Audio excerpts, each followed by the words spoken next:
Coucou les filles. Coucou les gars. Ah, vous êtes là. À ceux qui se reconnaissent derrière la vidéo là. Tu veux dire quoi? Ça va commencer à menacer les gens. Tous les mecs qui regardent derrière, tous ceux qui sont là, je rigole. Non, c'est méchant. je vais te la laisser celle-là. Ouais, on recommence encore. Ah, ça va, cool. Coucou tout le monde. Coucou les gars. Ceux qui se reconnaissent. On va pas y arriver. Qu'est-ce que tu fais? Il y a trop de mecs qui regardent tes vidéos. Alors, coucou les gars, coucou les filles. Bienvenue sur la chaîne de Sarah Djaoud. C'est moi qui fais l'introduction pour aujourd'hui. Alors, j'espère que vous avez passé un bon moment avec vos familles. Attends, m'épouse. Coucou tout le monde. Coucou les gars et les filles.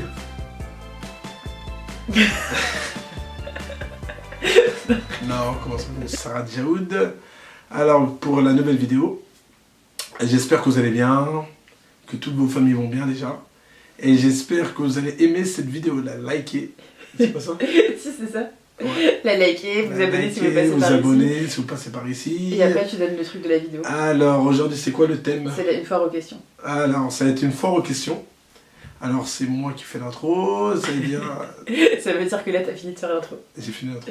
Et on passe à la vidéo. Vas-y, on passe à la vidéo. J'espère qu'elle va vous plaire, celle-là. Les plus grosses questions que j'ai reçues ces derniers temps, alors j'ai pas du tout compris pourquoi, donc dans toute l'année 2018-2019, ça concerne mon visage, et je sais pas ce qui se passe avec mon visage, mais j'ai reçu plein de questions pour mon menton, pour ma bouche, et j'ai pas compris. Donc au début j'en ai reçu une, deux ou trois sur mes vidéos, je me suis dit bon, il y a toujours des personnes comme ça qui pensent que tout le monde se fait tout refaire tout le temps. Et après en fait ça devenait de manière récurrente, et quand j'avais un commentaire, j'avais par exemple, je passe 50 j'aime sur le commentaire, je me suis dit bah qu'est-ce qui se passe? Et je sais pas, je regarde ma vidéo, je me dis bah attends, tu sais, je retouche pas mes vidéos, tu vois, donc la manière dont tu me vois là en vidéo, bon il y a un peu de lumière et tout, mais c'est quasiment la manière dont tu me vois en vrai. Et en fait je suis arrivée à la conclusion que c'est parce que je pense que tout simplement j'ai maigri du visage. En fait quand je maigris, moi je maigris d'abord du haut, là du buste, des bras, etc. Et beaucoup moins des fesses et des cuisses, mais je maigris d'abord du haut et après ça arrive directement sur le visage. Donc je pense en fait que comme j'ai maigri des joues, du coup ça ressort mon menton, et donc je reçois vraiment mais plein de commentaires, même là dans la fac là j'ai reçu plein de trucs différents. Est-ce que tu peux nous dire à peu près ce que tu as fait à ton menton? Et du coup en fait j'ai rien fait du tout à mon menton, et je fais même pas je fais même plus de contouring et tout, en fait je me maquille assez passe-partout, donc en fait j'ai rien fait du tout, ni à mon menton, ni à ma bouche. Donc ma bouche je mets en plus juste du labello, je fais même pas un truc qui recule, donc je pense en fait que c'est juste parce que j'ai maigri du visage, donc du coup ça s'est creusé à cette partie là, et qu'en fait peut-être que ça fait plus comme ça. Mais j'ai pas retouché mon menton. Et en fait avant que vous me mettiez ce genre de commentaires, je savais même pas que c'était possible de se refaire le menton. J'ai tapé après sur internet chirurgie esthétique du menton, et j'ai vu qu'en fait il y avait vraiment tout un truc qui se faisait en prenant l'os de quelque part et en le mettant sur son manteau, etc. Son menton, voilà, pardon. Mais j'ai absolument pas fait mon menton. Mais j'ai remarqué aussi quelque chose, c'est que quand on dit sur YouTube ou sur un réseau social qu'on a fait une fois quelque chose, ben du coup on présage ou on présume qu'on a fait tout le temps 1 milliard de trucs. Donc je pense que comme j'avais dit que j'avais refait ma poitrine, du coup certaines personnes se disent que finalement j'ai un peu tout refait, alors que finalement non, bah à part ma poitrine j'ai rien fait d'autre, et ma bouche j'ai absolument rien fait. Et je pense que si vous regardez mes anciennes vidéos, les premières que j'ai faites, vous allez voir qu'à part que j'avais un peu plus de joues, ma bouche est la même. Donc pour répondre à cette première question qui remue vraiment de manière récurrente, je n'ai absolument rien fait. Et puis si je faisais quelque chose, ce serait sûrement pas mon menton, parce que je pense que déjà c'est bon quoi, tu vois, on va pas exagérer non plus. Ce serait pas ma bouche non plus, ce serait ni mon nez, enfin ce serait pas mon visage, en tout cas il est ce qu'il est, je l'aime bien, il est harmonieux, je trouve que je me suis habituée, ça fait 30 ans que je vis avec, donc j'aime bien mon visage. Alors ensuite la question qui est revenue beaucoup, et ça je la comprends puisque je vous ai expliqué sans trop vous expliquer, c'est que vas-tu faire maintenant, puisque je vous ai expliqué que j'avais repris mes études, je vous ai dit que j'avais validé mon diplôme, donc je suis hyper contente, mais en fait ce que je vous ai pas dit, c'est que c'était la première étape d'un processus qui va durer 3 ans, donc j'ai validé une première partie, et donc là il me reste encore 2 autres années, donc Inch'Allah si je les valide, je finirai dans 2 ans. Donc j'ai repris des études dans les ressources humaines, donc je suis en alternance en même temps, donc en fait l'année dernière j'avais 1 semaine de cours et 3 semaines en entreprise, je suis en CDD en fait, un classique, et cette année c'est 3 jours toutes les 2 semaines en cours dans une école, c'est un institut de gestion, et le reste du temps en entreprise. Donc c'est toujours un CDD, je suis toujours dans un grand groupe, ça se passe toujours hyper bien, sauf que cette année, très honnêtement, c'est encore en fait plus intense que l'année dernière. Donc déjà que l'année dernière j'avais moins de temps, parce qu'en fait quand tu bosses, que tu as des cours, que tu dois réviser des cours, que tu as des enfants, donc que tu dois emmener aux activités différentes, puisque l'année dernière Shalane n'en avait pas vraiment et cette année elle fait du piano et de la danse, donc ça prend du temps. Tu rajoutes ce temps-là au temps qu'il te faut dans le reste de la vie pour faire le ménage, faire à manger, prendre un peu soin de toi quand c'est possible, etc. Bah du coup, voilà. Si vous calculez tout ça, en fait, j'ai beaucoup moins de temps pour YouTube et pour les réseaux sociaux en général. Et puis, je vais pas venir... Enfin, je vais pas poster des vidéos si j'ai pas de contenu à présenter. Et donc c'est pour ça aussi que je suis moins présente sur YouTube tout simplement. Mais en tout cas, j'arrêterai pas les vidéos YouTube. C'est juste que j'en ferai de manière moins fréquente. Mais en tout cas, j'espère revenir à chaque fois avec un contenu intéressant et un peu qualitatif. En tout cas c'est l'idée, mais je pense que si j'arrive à bien m'organiser, en fait je vais tourner des vidéos le soir et tout, puisque j'ai tout un système d'éclairage que j'ai jamais trop utilisé, mais en tout cas j'ai tout à ma possession pour pouvoir bien tourner, mais j'ai quand même quelques trucs de prévus, notamment une journée dans mon assiette, que je voudrais vous faire avec le Monsieur Cuisine Plus, Connect là, machin, enfin le robot de Lidl, une morning routine et tout, enfin j'ai des vidéos sympas quand même qui devraient arriver, mais je pourrais jamais en faire, en tout cas c'est sûr, cette année, une fois par semaine comme avant, c'est impossible.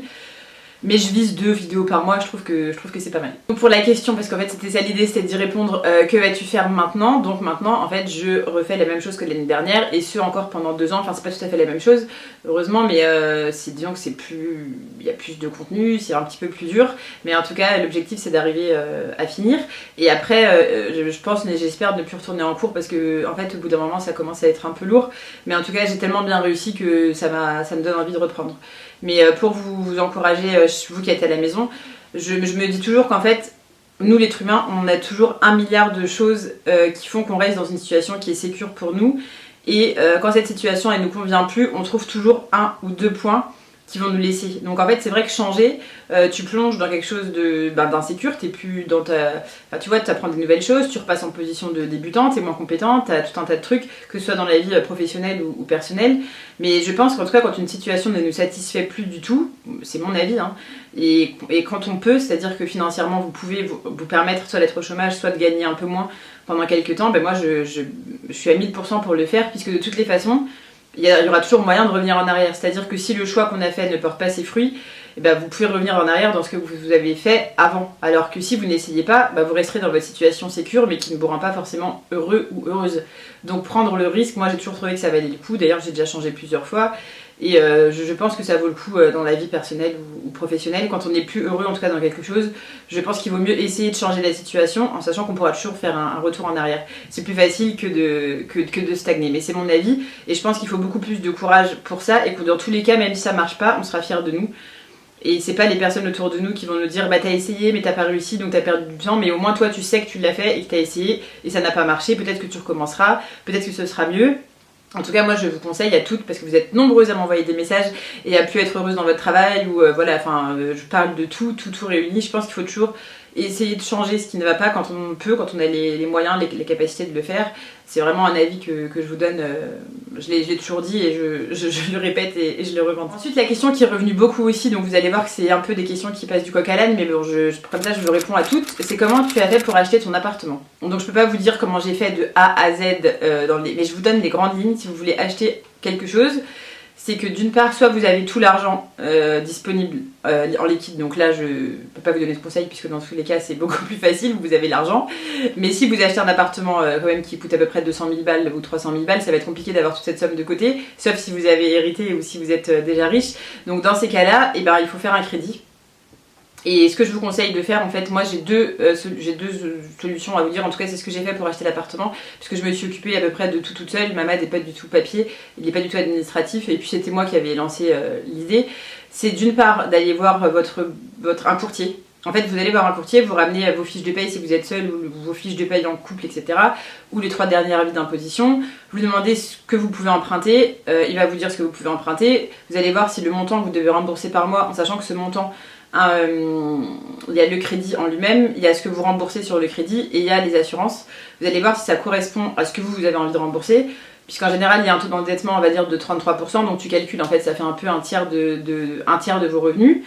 Et si ça vous semble trop, vous baissez enfin vous dites au courtier par exemple, moi je peux pas rembourser 1000 € par mois, je peux rembourser plutôt 700, et donc il va voir combien vous pouvez emprunter, puisque lui va tout calculer, les frais les frais de crédit, etc. Enfin, ce que vous remboursez, les assurances et compagnie. Et donc une fois que vous avez ça, déjà vous savez si vous pouvez emprunter, vous savez combien vous pouvez emprunter et vous pouvez commencer à faire vos recherches. Et après, bah voilà, c'est assez basique, il faut passer par les notaires, etc. Je sais que ça dépend des villes où vous habitez, mais moi j'habite à Rennes, et à Rennes il y a beaucoup de dispositifs pour faciliter l'achat aux gens qui habitent qui sont natifs, enfin pas natifs, mais pardon, qui vivent à Rennes et qui payent leur fiche d'impôt. Leur avis d'imposition à Rennes, en tout cas, il faut soit travailler à Rennes, soit habiter à Rennes. Et vous avez beaucoup de plans que fait la ville, donc vous pouvez taper sur internet ville de Rennes achat et vous allez voir qu'ils impulsent beaucoup. À Paris, je sais qu'ils font ça. Par exemple, à Clichy, etc. aussi, on a des amis qui ont acheté là-bas. Donc, enfin voilà, vous regardez les trucs qui peuvent être facilitants, mais en tout cas, le truc le plus simple à faire, je pense, c'est d'aller voir un courtier que vous ne payez pas. En plus, c'est la banque après qui aura le crédit qui le payera. Et si vous n'achetez pas, vous lui devrez rien. Donc ça c'est le conseil que je vous donne. Et je sais que faire un achat aussi c'est bah, ça peut paraître un truc qui a l'air lourd. Honnêtement moi je m'étais toujours dit que j'achèterais jamais d'appart parce que je voudrais pas de crédit etc. Je veux rien. En fait où on était avant on payait hyper cher le loyer et j'avais calculé dans l'année et je m'étais dit mais attends on donne plus de 10 000 € par an à quelqu'un et nous on n'a rien quoi. Donc je pense que des fois ça vaut le coup. Après bon chacun fait comme il peut mais si vous pouvez, si vous avez l'envie, je vous conseille de vous lancer le plus vite possible en fait. Plus vous vous lancez, plus vous commencerez à mettre de l'argent pour vous ou vos enfants de côté en quelque sorte. J'ai aussi beaucoup de questions qui sont revenues sur les voyages. Donc j'ai fait déjà une vidéo avec Mamad sur comment voyager, etc. Enfin comment essayer de mettre de l'argent de côté et tout. Donc je vous la laisserai en barre d'infos. Je vais pas y répondre, mais en l'occurrence à la question quel sera ton prochain voyage, je vous y réponds. Alors le prochain voyage, j'hésite beaucoup entre le Kenya ou les Philippines, en sachant que dans tous les cas c'est deux pays si j'ai l'occasion de le faire que je ferai, Inch'Allah. Et les Philippines ça fait hyper longtemps, d'ailleurs on devait y aller l'année dernière et à la place on est retourné en Thaïlande, pas l'année dernière, si l'année dernière. Et le Kenya, on devait aussi peut-être partir avec ma belle-sœur, mais en fait on s'est rendu compte que c'était pas hyper la saison au moment où on devait partir. Mais en tout cas c'est un des deux pays que j'ai vraiment envie de faire, là maintenant, dans l'année prochaine, l'année 2020, donc voilà.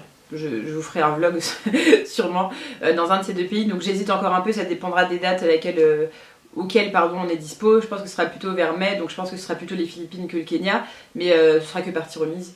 Et comme j'ai moins de congés aussi, bah, du coup je peux moins partir en vacances, mais en tout cas ce sera un de ces deux pays-là. Si vous les avez fait, n'hésitez pas à me dire en commentaire si vous avez aimé, etc.